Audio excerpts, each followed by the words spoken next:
ওইটাই তো দেখছি।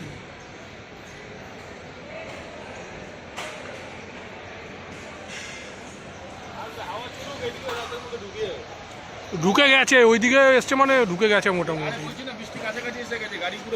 আন্দামান তো ঢুকে গেছে বর্ষা। আর তো ধরো 5-7 দিনের মধ্যে কেরলে ঢুকবে। ব্যাস কেরলে ঢুকলে এখানে 5-7 দিন।